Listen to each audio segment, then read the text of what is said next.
Hi friends, ഏതോ ജന്മകൽപ്പനയുടെ പുതുപുത്തൻ എപ്പിസോഡിലേക്ക് എല്ലാവർക്കും സ്വാഗതം. അങ്ങനെ നമ്മുടെ ആകാശിൻ്റെ കൈ പ്രീതി ഇങ്ങനെ തടവിക്കൊണ്ടിരിക്കുമ്പോൾ ആകാശ് പറയുന്നുണ്ട്, ഈ കൈ കൂടി അമ്മായി ചവിട്ടിയായിരുന്നു എന്ന് പറയുമ്പോഴേക്കും പ്രീതി ആ കൈ കൂടി തടവി കൊടുക്കണേ.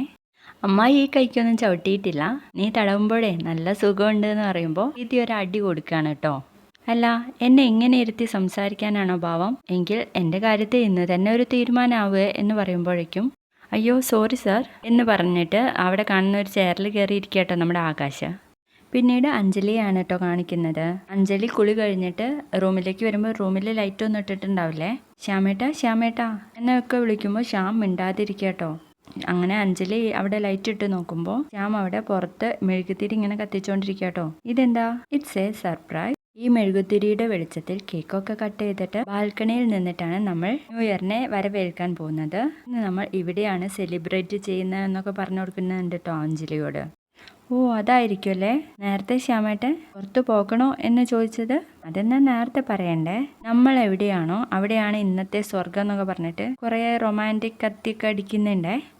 അളിയൻ്റെ ഈ പഞ്ചാര വർത്താനം ആകാശവും അശ്വിനൊന്നും കേൾക്കണ്ട എന്ന് അഞ്ജലി പറയുമ്പോൾ, ഓ അതിപ്പോൾ ഞാൻ വിചാരിച്ചല്ല അവർ കേൾക്കാൻ പോകുന്നില്ല. അതെന്താ? ഞാൻ ഒഴികെയുള്ള എല്ലാ ബോയ്സും ഇവിടെ അല്ല, അവരെല്ലാവരും പുറത്തു പോയിരിക്കുക എന്ന് പറയുമ്പോൾ, അത് ശരി, അവരെല്ലാവരും ന്യൂ ഇയർ ആഘോഷിക്കാൻ പുറത്തു പോയോ? കള്ളന്മാർ എന്നോട് പറഞ്ഞില്ലല്ലോ. എന്നിട്ട് അത് പിന്നെ രാജകുമാരി, നമ്മുടെ പ്രണയത്തിന് അവർ തടസ്സമായി നിൽക്കണ്ട എന്ന് കരുതിയിട്ടായിരിക്കും എന്ന് പറഞ്ഞിട്ട് അഞ്ജലിയുടെ കൈ ഇങ്ങനെ പിടിക്കുമ്പോൾ അഞ്ജലി പറയുന്നുണ്ട്, ഞാനൊന്ന് മുടി ഉണക്കിയിട്ട് വരാമെന്ന് പറഞ്ഞിട്ട് പോയിട്ട് ഹെയർ ഡ്രയർ എടുത്തിട്ട് ഉണക്കാനുള്ള പരിപാടിയിലാണേ. അപ്പോഴാണ് നമ്മുടെ മോഹനങ്ങൾ അങ്ങോട്ടേക്ക് വരുന്നത്. ശ്യാം അശ്വിൻ്റെ മാനേജർ അഞ്ജലിക്ക് ഇപ്പോൾ തന്നെ ഈ ഫോൺ കൊടുക്കാൻ വേണ്ടിയിട്ട് പറഞ്ഞു. അഞ്ജലി എവിടെ എന്ന് ചോദിക്കുമ്പോഴേക്കും ശ്യാം ഒന്നും മിണ്ടുന്നില്ലേ. അപ്പോൾ തന്നെ ഭയങ്കര ആർപ്പുവിളിയാണ് കേട്ടോ കേൾക്കുന്നത്. അയ്യോ അഞ്ജലി മോളെ എന്ന് വിളിച്ചിട്ട് മോഹനങ്ങൾ അങ്ങ് ഓടിപ്പോയി നോക്കുകയാണേ. അപ്പോൾ അഞ്ജലിക്ക് ഷോക്ക് അടിക്കുമ്പോൾ അയാൾ സ്വിച്ചൊക്കെ ഓഫ് ചെയ്തിട്ട് അഞ്ജലിയെ പിടിച്ചിട്ട് ശ്യാം പെട്ടെന്ന് വാ എന്നൊക്കെ പറയുമ്പോഴേക്കും ശ്യാം നിൽക്കുന്ന നിൽപ്പ് തന്നെ നിൽക്കുകയാണ് കേട്ടോ. അപ്പോഴേക്കും ബഹളം കേട്ടിട്ട് രാമേട്ട വന്നിട്ട് അഞ്ജലിയെ ബെഡിലേക്ക് കിടത്താൻ വേണ്ടിയിട്ട് സഹായിക്കുകയാണേ. അയ്യോ അഞ്ജലി എന്ന് പറഞ്ഞിട്ട് ശ്യാം അതിന് ശേഷം കേട്ടോ വരുന്നത്. പിന്നീട് നമ്മുടെ ആകാശിനെ തന്നെ ആട്ടോ കാണിക്കുന്നത്. ആകാശ് പറയുന്നുണ്ട്, ഞാൻ നിനക്കൊരു സർപ്രൈസ് തരണമെന്നേ വിചാരിച്ചുള്ളൂ, പക്ഷെ ഇങ്ങനെയൊക്കെ ആവുമെന്ന് ഞാൻ വിചാരിച്ചതേ ഇല്ല. എങ്കിലും രസം ഉണ്ടായിരുന്നല്ലേ എന്ന് പറയുമ്പോൾ പ്രീതി പറയുന്നുണ്ട്, വല്ലാത്തൊരു സർപ്രൈസ് ആയിപ്പോയി. അല്ല, ഇതല്ല സർപ്രൈസ് ഇനി വരാൻ പോകുന്നേ ഉള്ളൂ. അയ്യോ അതെന്താ എന്ന് ചോദിക്കുമ്പോൾ, നമുക്ക് രണ്ടുപേർക്കും ഒന്ന് പുറത്തു പോയിട്ട് വരാം എന്ന് പറയണേ. അയ്യോ സാർ എന്തൊക്കെയാ ഈ പറയുന്നേ? ഞാൻ എങ്ങോട്ടും ഇല്ല എന്ന് പറയണേ. പ്രീതി, നിന്നെ കാണാൻ വേണ്ടിയിട്ട് ഞാൻ ഇത്രയൊക്കെ ത്യാഗം അനുഭവിച്ചില്ലേ. എത്ര നേരം കിച്ചണിൽ നിന്നു, എത്ര നേരം മേശയ്ക്കടിയിൽ നിന്നു, പോരാത്തതിന് തൻ്റെ അമ്മായിയുടെ ചവിട്ട് മുഴുവൻ കൊണ്ടില്ലേ. ഇത്രയൊക്കെ ത്യാഗം നിനക്ക് വേണ്ടി സഹിച്ചിട്ട് എൻ്റെ ഒരു ആഗ്രഹ പ്രീതി, നീ എൻ്റെ കൂടെ ഒന്ന് പുറത്തേക്ക് വാ, പെട്ടെന്ന് വരാ എന്ന് പറയുമ്പോൾ പ്രീതി ആദ്യം സമ്മതിക്കുന്നില്ല കേട്ടോ. നമുക്ക് ശ്രുതി വരുമ്പോഴേക്കും തിരിച്ചിങ്ങ് വരാം. എന്താ പ്രീതി വരില്ലേ എൻ്റെ കൂടെ എന്ന് ചോദിക്കുമ്പോൾ, വരാം സാർ, ഇപ്പോൾ വരാന്ന് പറഞ്ഞ് പോകുമ്പോൾ ഈ പിടിച്ച് ചോദിക്കുന്നുണ്ട്, താനിത് എങ്ങോട്ടാടോ? അല്ല, പുറത്ത് നല്ല തണുപ്പല്ലേ, ഞാൻ ഷോൾ ഇട്ടിട്ട് വരാം എന്ന് പറയണേ. ഷോൾ വേണ്ട, എൻ്റെ കയ്യിൽ ജാക്കറ്റ് ഉണ്ട്, അതുപോലെ നമുക്ക് രണ്ടുപേർക്കും എന്ന് പറയുമ്പോഴേക്കും പ്രീതി പറയുന്നുണ്ട്, ഞാൻ എന്തായാലും ഷോൾ എടുത്തിട്ട് വരാം സാർ എന്ന് പറഞ്ഞിട്ട് ഷോളൊക്കെ ഇട്ടിട്ട് വരികയാണേ. നമുക്ക് അമ്മായി എണീക്കുമ്പോഴേക്കും പെട്ടെന്ന് പോയിട്ട് വരാം സാർ എന്ന് പറയുമ്പോഴേക്കും ഓക്കെ പ്രീതി എന്ന് പറഞ്ഞിട്ട് കസാരയിൽ നിന്ന് എണീക്കാൻ നോക്കുമ്പോൾ കസാരയോടൊക്കെ പൊന്തി വരികയാണ് കേട്ടോ. അയ്യോ ഈ ചെയറിന് എന്ത് പറ്റി, ഇതെന്ത് പറ്റി പ്രീതി എന്നൊക്കെ ചോദിക്കുമ്പോൾ, എന്താ സാർ ഇതെന്താ ഇങ്ങനെ എന്നൊക്കെ ചോദിക്കുകയാണേ. ഈ കസാരയിൽ പശ വല്ലതും ഉണ്ടായിരുന്നു പ്രീതി എന്ന് ചോദിക്കുമ്പോൾ പ്രീതി തലയ്ക്ക് കൈ കൊടുത്തു. അയ്യോ അമ്മായി, കസാര ഒട്ടിച്ചതിന്റെ ബാക്കി പക്ഷെ ആ ചെയറിന്റെ മുകളിലായിരുന്നു വെച്ചിട്ടുണ്ടാവുക, സാറിപ്പോൾ അതിന്റെ മുകളിലായിരിക്കും ഇരിക്കുന്നത്. അയ്യോ പ്രീതി, എന്നെ എങ്ങനെയെങ്കിലും ഒന്ന് രക്ഷിക്ക് പറയുമ്പോഴേക്കും നമ്മുടെ അമ്മായി, എന്താ അവിടെ ഒരു ബഹളം? ഒന്നുമില്ല അമ്മായി, പ്രീതി പ്ലീസ് എന്നെ എങ്ങനെയെങ്കിലും ഒന്ന് രക്ഷിക്ക് പ്രീതി എന്ന് പറയുമ്പോൾ പ്രീതി എണിക്ക് എന്ന് പറഞ്ഞിട്ട് കൈ പിടിച്ച് ഇങ്ങനെ വലിക്കുകയാണേ. സമയത്ത് കസാര ഉൾപ്പെടെ ഇങ്ങനെ മറിഞ്ഞു വീഴാണ് കേട്ടോ ആകാശ്. സാർ ശബ്ദം ഉണ്ടാക്കല്ലേ സാർ, അമ്മായി ഇപ്പോൾ എണീറ്റ് വരും.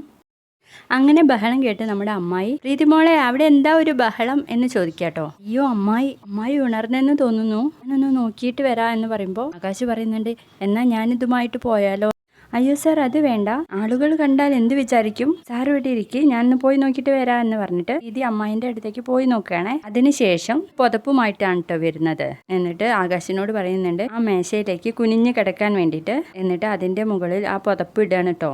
എന്നിട്ട് ആ ലൈറ്റ് ഓഫ് ചെയ്യുന്നുണ്ട്. അപ്പോൾ നമ്മുടെ അമ്മായി അങ്ങോട്ടേക്ക് വന്നിട്ട്, പ്രീതി മോളെ എന്താ ഇവിടെ ഒരു ബഹളം? അതെന്തോ അവിടെ നിന്ന് വീണതാ. ഇതെന്താ ഇവിടെ ലൈറ്റ് ഇല്ലേ? അത് പിന്നെ അമ്മായി ഞാൻ ഉറങ്ങാൻ പോകുകയായിരുന്നു. ഓ അതാണല്ലേ, അമ്മായി പോയി കിടന്നോ എന്ന് പറയുമ്പോൾ അമ്മായി അങ്ങോട്ടേക്ക് പോകും. അപ്പോൾ തന്നെ ഇങ്ങോട്ട് തിരിഞ്ഞു വരും ചെയ്യട്ടോ. ഇതെന്താ മോളെ? അതമ്മായി പുതപ്പാണ്, നല്ല തണുപ്പല്ലേ, അപ്പോൾ പുതയ്ക്കാൻ വേണ്ടിയിട്ട് ഞാൻ എടുത്തതായിരുന്നു. പക്ഷെ അതിൽ അപ്പടി പൊടിയോ നന്നായിട്ട് ഉണക്കി മടക്കി വെച്ചതായിരുന്നല്ലോ അൾമാരിയില്.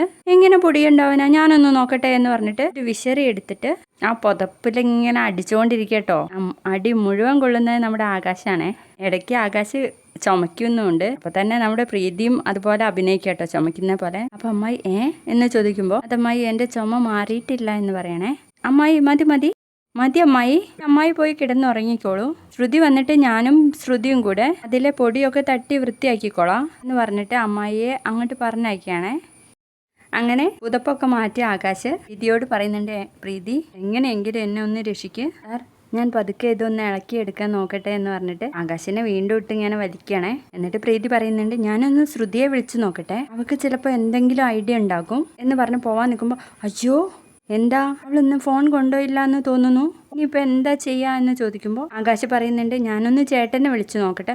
അയ്യോ അശ്വിൻ സാറോ, വേണ്ട ഏട്ടനെ വിളിച്ചെങ്കിലേ ഇപ്പോൾ എന്തെങ്കിലും നടക്കുള്ളൂ എന്ന് പറഞ്ഞിട്ട് ആകാശ് അങ്ങ് വിളിക്കുക കേട്ടോ അശ്വിനെ. ചേട്ടാ ഇത് ആകാശ്, ഞാനിവിടെ പ്രീതിയുടെ വീട്ടിലാണ്, ഞാൻ ആകെ ഇവിടെ കുഴപ്പത്തിൽ പെട്ടിരിക്കുക, ഏട്ടനൊന്ന് ഇങ്ങ് വരണം എന്ന് പറയണേ. എന്താ ആകാശ്? നോ ഞാൻ വരില്ല. അയ്യോ ഏട്ടാ, ഇവിടെ ശ്രുതി ഒന്നുമില്ല, ഞാനും പ്രീതിയും മാത്രമേ ഈ ട്രാപ്പിൽ പെട്ട കാര്യം അറിഞ്ഞിട്ടുള്ളൂ, പ്ലീസ് ഏട്ടാ ഒന്ന് വാ എന്ന് പറയണേ.